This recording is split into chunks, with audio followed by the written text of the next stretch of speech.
Hello everyone. आज जो हमारा टॉपिक है electrical field on the axial line by electric dipole, ये आपका फिजिक्स का 10+2 का टॉपिक है। काफ़ी इम्पोर्टेंट टॉपिक है, तो इसको ध्यान से समझने की कोशिश कीजिएगा।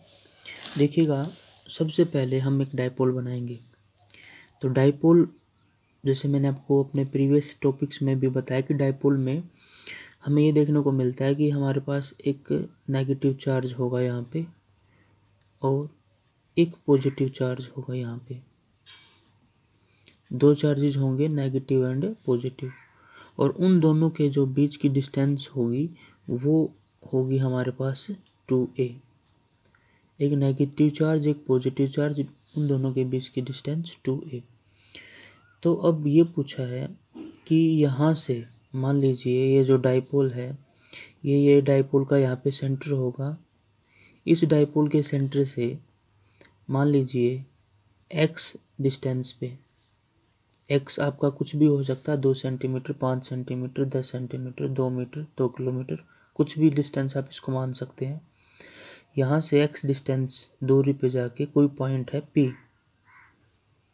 अब आपने इस डाइपोल की वजह से इस P पॉइंट के ऊपर क्या इलेक्ट्रिकल फील्ड इंटेंसिटी होगी, उसकी वैल्यू आपने फाइंड आउट करनी है। इलेक्ट्रिकल फील्ड इंटेंसिटी क्या होगी वो हमने बताना है। यहाँ पे देखिएगा, अगर एक सिंगल चार्ज हो तो वहाँ पे हमें कोई समस्या नहीं है। वहाँ पे हम बता सकते हैं कि electrical field due to a point charge, इससे पहले भी हमने डिस्कस किया था, वो हमने आपको बताया था Q/r² है, या K की आप वैल्यू लिख सकते थे। यहाँ पे K की वैल्यू है 4πε0r²।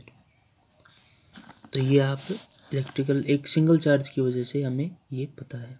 लेकिन यहाँ पे तो दो चार्जेज हैं, डाइपोल है, तो फिर थोड़ी सी सिचुएशन यहाँ पे कॉम्प्लिकेटेड हो जाती है। लेकिन देखिएगा, बिल्कुल आसानी से हम यहाँ पे फाइंड आउट कर लेंगे। आप स्टेप बाय स्टेप इसको बस समझिएगा। देखिए, हम ये करेंगे कि ये जो डाइपोल है, इन दोनों में हमें ये तो पता है कि जो इन दोनों का मैग्नीट्यूड होगा वो सेम होगा। यानी कि अगर ये हमारे पास -10 कूलम होगा तो ये +10 कूलम होगा। यानी कि जो मैग्नीट्यूड होगा वो ये, यहाँ पे हम इसको -Q मान सकते हैं, इसको हम यहाँ पे +Q मान सकते हैं।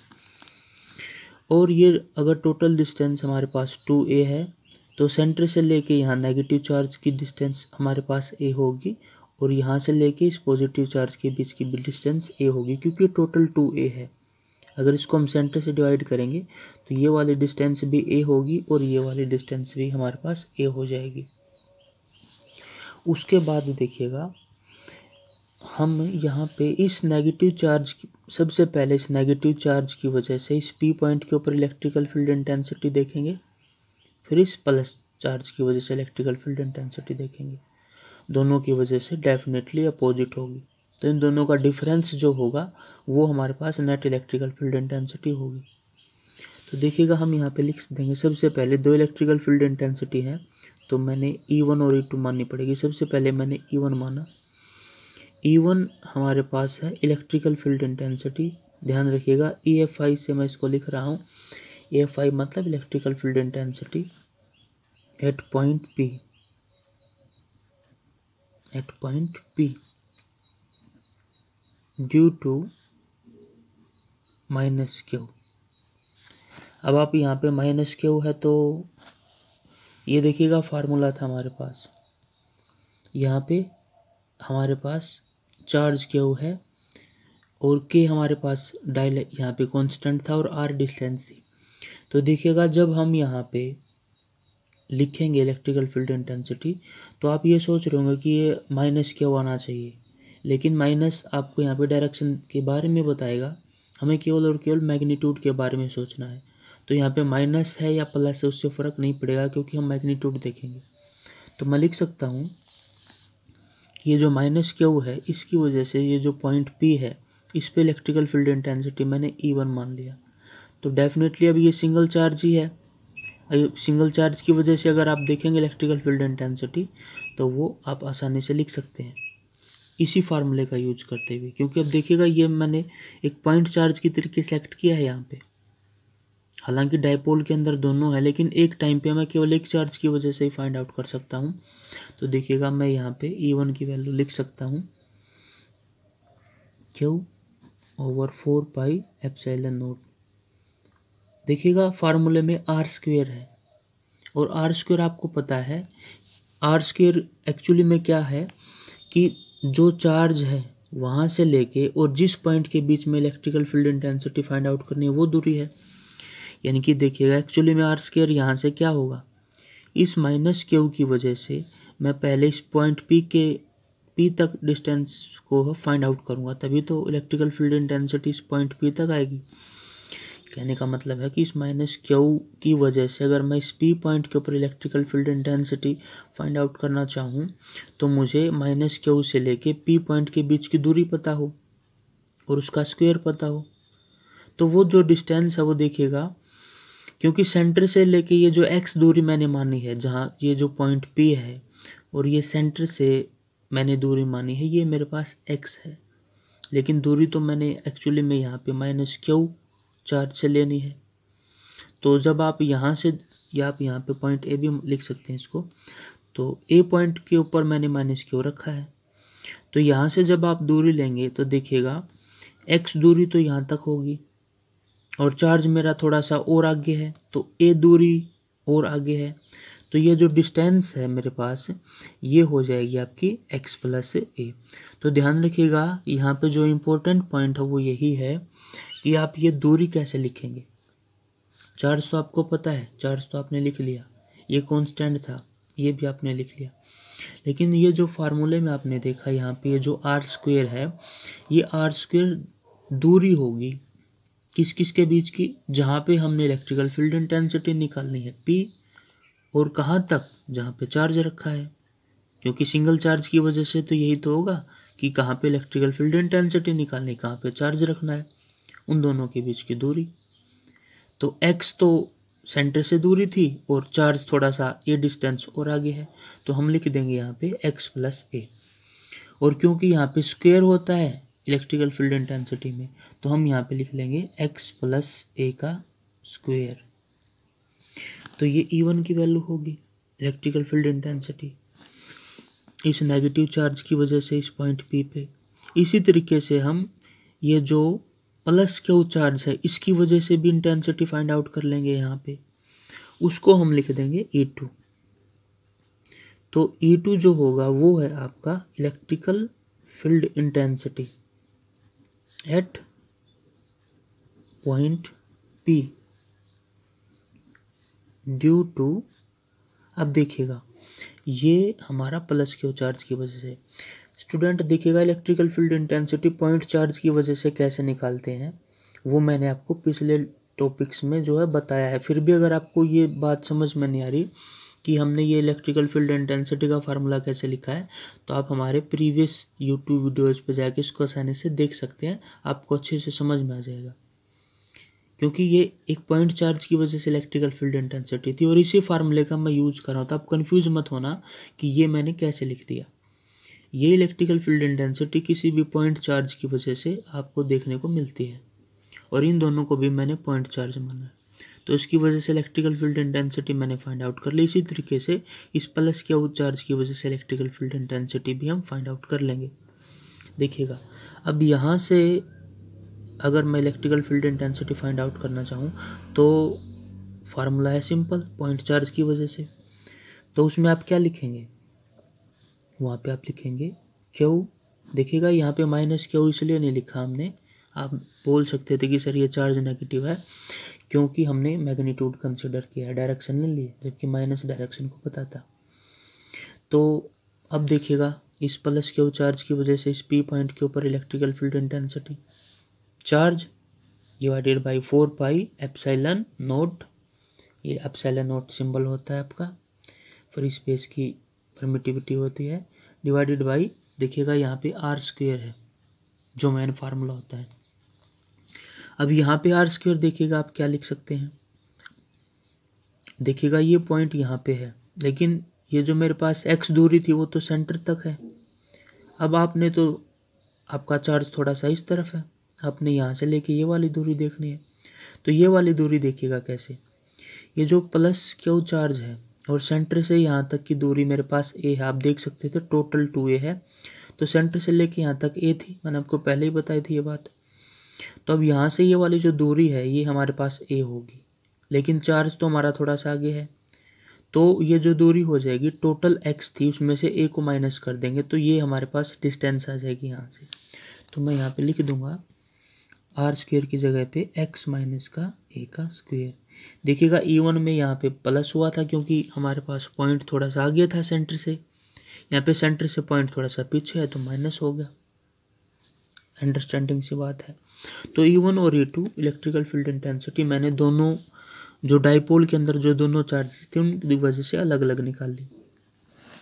अब स्टूडेंट देखिएगा कि अब आप बताइएगा E1 की वैल्यू ज़्यादा होगी या E2 की वैल्यू ज़्यादा होगी।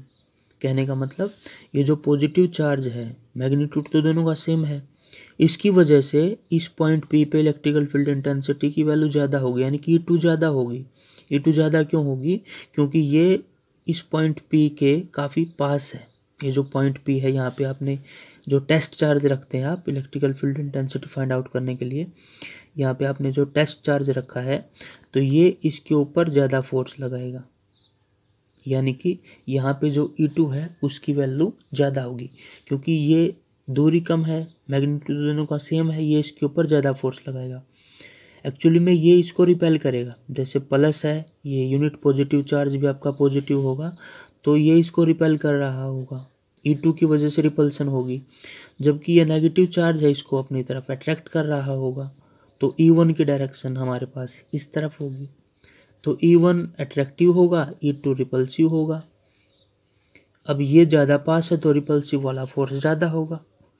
अब एक इलेक्ट्रिकल फील्ड इंटेंसिटी की वजह से तो चार्ज अट्रैक्ट हो रहा और दूसरे की वजह से रिपल्सन, तो नेट रिजल्टेंट हमारा रिपल्सिव ही होगा क्योंकि ये ज़्यादा फोर्स लगा पाएगा, ये ज़्यादा नज़दीक है इसके, जबकि ये दूरी पे है तो दूर जितना आपको जानते जितना ज़्यादा हम दूर होते जाएंगे चार्ज से, जैसे जैसे डिस्टेंस बढ़ती जाएगी फोर्स कम होता जाएगा। तो ये पॉजिटिव की वजह से यहाँ पे जो डिस्टेंस है वो हमारे पास कम है तो ये E2 का फोर्स ज़्यादा होगा। तो एक तो फोर्स ऐसा है जो कि रिपेल कर रहा है और दूसरा फोर्स अट्रैक्ट कर रहा, रिपल्सन ज़्यादा होगा तो नेट इलेक्ट्रिकल फील्ड इंटेंसिटी होगी वो देखिएगा, क्योंकि दोनों अपोजिट डायरेक्शन में है तो हमने यहाँ पे अगर नेट इलेक्ट्रिकल फील्ड इंटेंसिटी निकालना है तो उसको आप लिख सकते हो E से। तो जो E की वैल्यू होगी हमारे पास, जो नेट इलेक्ट्रिकल फील्ड इंटेंसिटी होगी वो देखिएगा E2 माइनस E1 लिखेंगे। माइनस क्यों लिखा आप अच्छे से समझ सकते इस बात को, क्योंकि दोनों की वजह से अपोजिट आ रही है। E2 रिपेल कर रहा है, E1 अट्रैक्ट कर रहा है। E2 की वैल्यू ज़्यादा है क्योंकि E2 पॉजिटिव चार्ज की वजह से है, पॉजिटिव चार्ज पॉइंट P के नज़दीक है, जितना ज़्यादा नज़दीक होगा उतना ज़्यादा फोर्स लगाएगा। तो नेट इलेक्ट्रिकल फील्ड इंटेंसिटी होगी हमारी E2 माइनस E1। अब E2 माइनस E1 की वैल्यूज आपके पास है ही, ये रहा हमारे पास E2 और ये रहा E1। दोनों की वैल्यू को हम यहाँ पे पुट कर देंगे, तो वैल्यू पुट करेंगे तो ये होगा Q 4 pi epsilon not x minus में a का स्क्वेयर, ये E2 की वैल्यू हुई, माइनस E1 की वैल्यू लिखेंगे, E1 की वैल्यू होगी Q over 4 pi epsilon not x plus a का होल स्क्वेयर। तो ये देखिएगा दोनों की वैल्यूज लिख दी मैंने, E2 की और E1 की। अब इसको ज़रा सोल्व कीजिएगा। सोल्व कैसे करेंगे देखिएगा, Q over 4 pi epsilon not और Q over 4 pi epsilon not ये दोनों में कॉमन है तो इसको हम बाहर रख लेंगे। Q over 4 pi epsilon not ये बाहर आया तो देखिएगा अंदर क्या बचा, यहाँ पे बचेगा हमारे पास 1 बाई x माइनस में a का square minus 1 by x plus a का होल स्क्वेयर, ये हम यहाँ पे लिख सकते हैं। अब देखिएगा ये तो बाहर है, इसको तो हम एज इट इज़ रहने देंगे। इसको ज़रा सोल्व कीजिएगा। इसको सोल्व करने का मतलब इन दोनों का हम एलसीएम ले लेंगे। तो इन दोनों का एलसीएम आप अच्छे से जानते हैं, ये मैथमेटिक्स में आप अच्छे से आपने किया हुआ है कि इन दोनों का अगर आप एलसीएम लेंगे तो क्योंकि दोनों अपोजिट हैं तो इन दोनों की मल्टीप्लाई होगी। जैसे यहाँ पे 4 होता और यहाँ पे 3 होता तो 4 और 3 का एलसीएम क्या होता है, इन दोनों की मल्टीप्लिकेशन। तो इसी तरीके से हम इन दोनों की मल्टीप्लाई करेंगे। तो इन दोनों की स्टूडेंट जब हम मल्टीप्लाई करेंगे तो वो होगी हमारे पास एक्स स्क्वेयर माइनस ए स्क्वेयर इस पूरे का होल स्क्वेयर। आप देख सकते हैं ये हमारे पास एलसीएम होगा। उसके बाद स्टूडेंट उसके बाद देखिएगा ये जो एलसीएम हुआ, तो जब आप इसको सोल्व करेंगे तो x माइनस में a का जब आप इसको सोल्व करेंगे तो हमारे पास यहाँ पे बचेगा आपके पास x प्लस a का स्क्वायर माइनस, जब इसको सोल्व करेंगे तो हमारे पास ये बचता। आप एलसीएम के रूल अच्छे से जानते हैं, छोटी क्लासेस में आपने अच्छे से पढ़ा हुआ है। तो देखिएगा ये हमारे पास होगा। फर्दर और आगे सोल्व करेंगे, इसको सोल्व करेंगे तो ये बाहर Q over 4 pi epsilon not ये साथ साथ चलता रहेगा। यहाँ पे देखिएगा अब ये जो x प्लस ए स्क्वेयर है, तो आप जानते हैं कि x प्लस ए का स्क्वेयर किसके बराबर होता है, a प्लस बी का स्क्वेयर। आप जानते हैं A square plus B square plus 2ab। तो वही फार्मूला हम यहाँ पे अप्लाई कर देंगे। तो ये हो जाएगा एक्स स्क्वेयर प्लस ए स्क्वेयर प्लस 2ax। इसी तरीके से माइनस आप इसको सोल्व कर सकते हैं।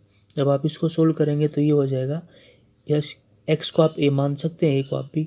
तो ए माइनस में बी का स्क्वायर करेंगे तो वो आप जानते हैं A square plus B square minus का 2ab होगा। करिए solve, X square plus A square minus का 2ax। छोटी क्लासेस में आपने फार्मूला काफ़ी पढ़ा हुआ होगा। तो ये होगा यहाँ पे एक्स स्क्वायर माइनस में ए स्क्वायर और इसका होल स्क्वायर। अब आगे जब आप इसको सोल्व करेंगे तो ये एज इट इज़ यहाँ पे रहेगा। अब देखिएगा इन दोनों के बीच में माइनस है, तो माइनस ब्रैकेट के बाहर है, तो अंदर वाले जो भी साइन है वो चेंज हो जाएंगे। यानी कि ये एक्स स्क्वायर अगर पॉजिटिव था तो माइनस होगा, ये पॉजिटिव था तो ये भी माइनस बना देगा इसको, और ये प्लस था तो ये माइनस इसको पॉजिटिव बना देगा। तो हम यहाँ से देखेंगे जो एक्स स्क्वायर और ए स्क्वायर है ये यहाँ से कैंसिल आउट होंगे, क्योंकि दोनों पॉजिटिव थे, ये दोनों नेगेटिव हो जाएंगे इस बाहर ब्रैकेट की वजह से। तो और जो प्लस था ये जो माइनस था आपका ये हो जाएगा पॉजिटिव इस नेगेटिव साइन की वजह से। तो 2ax प्लस और ये भी प्लस का हो जाएगा, तो टोटल हो जाएगा यहाँ पे 4ax divided by x square minus A square का होल स्क्वेयर यहाँ पे होगा। उसके बाद देखिएगा आप यहाँ पे इसको लिख सकते हैं q इंटू में 4ax divided by 4 pi epsilon naught. बीच बीच में एक दो जगह पे स्टूडेंट्स ब्लर हो जाता है, तो आप कंफ्यूज ना हो, थोड़ा सा सब्र रखें। एक्स स्क्वेयर माइनस ए स्क्वेयर और इसका टोटल का होल स्क्वेयर हो जाएगा। तो उसके बाद ये एक रिजल्ट तो हमारे पास ही आया, लेकिन अगर इस रिजल्ट को आप यानी कि ये स्टूडेंट मेरे पास क्या आ चुका है, यहाँ पे आपका एक फार्मूला आ चुका है आपका नेट इलेक्ट्रिकल फील्ड इंटेंसिटी का। क्यों चार्ज है हमारे पास, क्योंकि दोनों ही चार्ज सेम थे, मैग्नीट्यूड केवल मैग्नीट्यूड सेम था, डायरेक्शन अलग अलग थी, एक पॉजिटिव था दूसरा नेगेटिव था। तो ये होगा हमारे पास Q into 4ax 4 pi epsilon not x square minus में ए स्क्वायर का होल स्क्वायर। उसके बाद स्टूडेंट अगर हम बात करें तो आप यहाँ पे अच्छे से देख सकते हैं कि एक फार्मूला हमारे पास ये है। अगर इसी फार्मूले को आपने डाइपोल मोमेंट की फॉर्म में लिखना हो, इलेक्ट्रिकल डाइपोल मोमेंट की फॉर्म में लिखना हो, इलेक्ट्रिकल डाइपोल मोमेंट ध्यान रखिएगा, तो वहाँ पे आप जानते थे इलेक्ट्रिकल डाइपोल मोमेंट को डिनोट करते थे हम P से, और वो था Q इंटू में 2a। तो यहाँ पे क्या आपको Q इंटू में 2a दिख रहा है? नहीं, Q इंटू में 4a दिख रहा है, लेकिन आप इसको बना सकते हैं। आप यहाँ पे इसको Q इंटू में 4a को आप लिख सकते हो 2a इंटू 2x। आप इसको ऐसा लिख सकते हैं। देखिए 4x था तो मैंने इसको 2a इंटू में 2x लिख दिया, तो 2a इंटू 2x को करेंगे तो 4ax हो जाएगा, वही था। तो थोड़ा सा मैनिपुलेट करके मैंने इसको ऐसा लिख दिया। अब यहाँ पे देखिएगा Q इंटू में 2a दिखेगा, इस Q इंटू में 2a की जगह पे आप p लिख सकते हैं। यानी कि मैं यहाँ पे थोड़ा सा चेंज करूँगा इस टर्म में, ये जो 4ax था इसको मैंने 2a इंटू में 2x लिख दिया। तो आप ऐसे लिख सकते हैं इसको। तो क्योंकि क्यू इंटू में 2a क्या होगा P, तो इस क्यू इंटू में 2a को, इस क्यू इंटू में 2a को रिप्लेस कर दूंगा मैं इस P से। ये जो P है ये आपके पास है इलेक्ट्रिकल डाइपोल मोमेंट। तो देखिएगा एक फार्मूला और आएगा हमारे पास, उसको हम लिख देंगे P इंटू में 2x divided by 4 pi epsilon not x square a square और पूरे का होल स्क्वायर।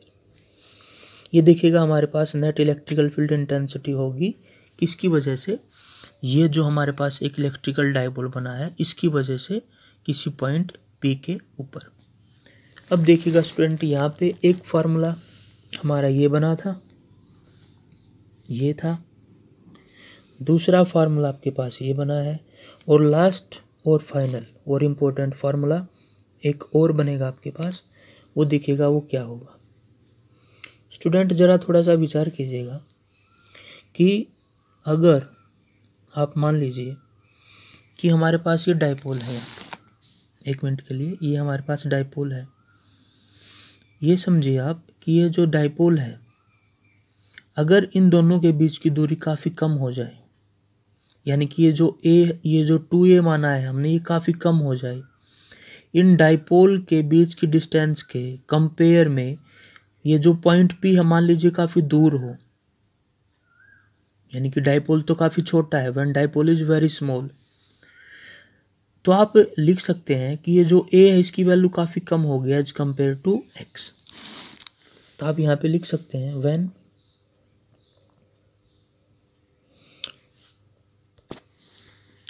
तो लिख सकते हैं आप यहाँ पे व्हेन डाइपोल इज स्मॉल।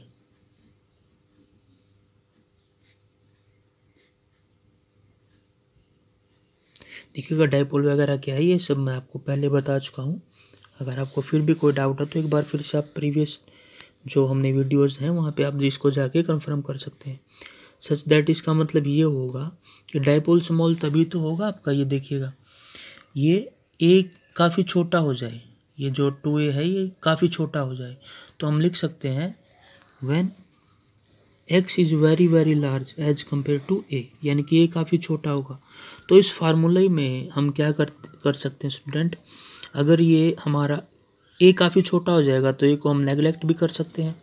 तो उस केस में हमारा जो फॉर्मूला है वो आपका बन जाएगा यहाँ से electrical field intensity due to dipole on axial line, वो हो जाएगा। देखिएगा हम यहाँ पे P इंटू में 2x को एज इट इज़ रखेंगे, 4 पाई एप्सिलॉन नॉट भी एज इट इज़ होगा, इस a स्क्वायर को हम 0 रख देंगे, क्यों, क्योंकि ये काफ़ी छोटा हुआ तो इसकी वैल्यू 0 लिख सकते हैं। x माइनस में 0 का स्क्वायर, तो यहाँ पे x बचेगा, x स्क्वायर बचेगा, x स्क्वायर का फिर से स्क्वायर करेंगे तो x की पावर 4 होगी। और जब आप इसको x से सोल्व करेंगे तो ये देखिएगा इस x से ये एक पावर कम हो जाएगी, तो ऊपर बचेगा 2p divided by 4 pi epsilon not, और यहाँ पे एक पावर कम होगी कि x ने ऊपर वाली पावर को कम कर दिया। तो स्टूडेंट ये देखिएगा हमारे पास एक रिजल्ट हो रहा है, 4 पाई एप्सिलॉन नॉट को आप k भी लिख सकते हैं, तो फाइनल फार्मूला बन जाएगा 2kp डिवाइडेड बाई x का क्यूब। काफ़ी इंपॉर्टेंट फार्मूला स्टूडेंट, 2kp और x क्यूब। तो स्टूडेंट ये देखिएगा हमने फाइंड आउट कर लिया यहाँ पे electrical field intensity due to a dipole on axial line. तो ये डाइपोल था, एक्सियल इसलिए बोला क्योंकि देखिएगा ये डाइपोल है, और जहाँ पे हमने electrical field intensity find out की है वो एक्सियल है। एक्सियल ऐसा ही तो होता है स्टूडेंट कि जो हमारे पास डाइपोल है वही हमारे पास उसी डायरेक्शन में आपका इलेक्ट्रिकल फील्ड आपको मिले, यानी कि लीनियरली मिले, इसलिए हमने इसको एक्सियल बोला है। स्टूडेंट ये वीडियो थोड़ा सा लेंथी हुआ है, लेकिन ये टॉपिक थोड़ा सा इम्पोर्टेंट है, आपको ध्यान से इस चीज़ को समझना होगा, क्योंकि यही अगर आप यहाँ पे इस टॉपिक को अच्छे से कर लेंगे तो आने वाले जो टॉपिक्स हैं जो इसके ऊपर बेस होंगे, न्यूमेरिकल बेस होंगे, वो आपको समस्या नहीं आएगी। तो स्टूडेंट आपने ध्यान में रखना है एक एक पॉइंट को। सबसे पहले आपने डायग्राम बनाना अच्छे से, 2 चार्जेस लिए, दोनों के बीच की दूरी हम जानते हैं 2a है, सेंटर से दूरी लेंगे तो दोनों तरफ a में डिवाइड होगा, पॉइंट P पे निकालेंगे तो पॉइंट P से ये जो डिस्टेंस है वो x लेंगे, एक नेगेटिव चार्ज है, एक पॉजिटिव चार्ज है, दोनों की वजह से इलेक्ट्रिकल फील्ड इंटेंसिटी अलग अलग आएगी, क्योंकि जहाँ भी इलेक्ट्रिकल फील्ड इंटेंसिटी निकालनी होगी वहाँ पे हम टेस्ट चार्ज रखते हैं। एक टेस्ट चार्ज को रिपेल करेगा, दूसरा अट्रैक्ट करेगा, जिसकी वजह से दोनों इलेक्ट्रिकल फील्ड इंटेंसिटी अलग अलग देखने को मिलेंगी। E2 की वैल्यू ज़्यादा होगी क्योंकि E2 पॉजिटिव चार्ज की वजह से electrical field intensity, positive charge यहाँ से कम दूरी पे है तो ये ज़्यादा इसके ऊपर फोर्स लगाएगा, तो ज़्यादा में से कम को माइनस करेंगे, एलसीएम लिया, रिजल्ट आया। रिजल्ट को इलेक्ट्रिकल डाइपोल मोमेंट की फॉर्म में चेंज करेंगे और उसके बाद स्टूडेंट ये जो हमारे पास एक फाइनल केस मानेंगे जब डाइपोल हमारा काफ़ी स्मॉल होगा, तो उस केस में ये जो ए है ये काफ़ी कम हो जाएगा। तो ये जो फाइनल फार्मूला था हमारा यहाँ पे, ये जो फॉर्मूला था इसमें से हम ए को नेगलेक्ट करेंगे, ये 0 हो जाएगा क्योंकि काफ़ी कम वैल्यू है। तो फिर यहाँ से x की पावर 4 और ये रिजल्ट हम यहाँ पे फाइंड आउट कर लेंगे। स्टूडेंट ध्यान रखिएगा, ये इलेक्ट्रिकल फील्ड इंटेंसिटी का फार्मूला है फॉर एक्सियल लाइन, इंपॉर्टेंट है, एग्जाम में भी आता है, इसके ऊपर न्यूमेरिकल भी बनते हैं। स्टूडेंट इसको अपना कॉपी में नोट करते रहे, साथ साथ एक बार इसको अच्छे से देखें, फिर कॉपी में नोट करें, इसके ऊपर नोट्स बनाएं। और अगर फिर भी आपको कोई डाउट है तो आप कमेंट सेक्शन में कमेंट करके अपने डाउट को पूछ सकते हैं। स्टूडेंट मैं होप करूँगा कि आपको ये अच्छे से समझ में आया, और फिर भी अगर कोई डाउट है तो कमेंट बॉक्स में आप पूछ सकते हैं। स्टूडेंट्स इसको साथ साथ नोट डाउन करें, क्योंकि आने वाले टॉपिक्स हैं वो इसी के ऊपर जो है बेस होंगे आपके। अगर आपको यहाँ पे कोई भी डाउट है तो आप नोट्स ज़रूर बनाएं। अगर आपका कोई चीज़ छूट जाती है तो आप बैक करके देख सकते हैं, पॉज कर सकते हैं, पॉज करके नोट डाउन कर सकते हैं, डायग्राम को अच्छे से समझें। कोई डाउट हो तो कमेंट सेक्शन में कमेंट करिएगा। और आने वाले जो टॉपिक्स हैं आने वाले दिनों में हम उनको करेंगे, लेकिन ये बेसिक है स्टूडेंट, इसको ध्यान रखिएगा। Thanks for the watching.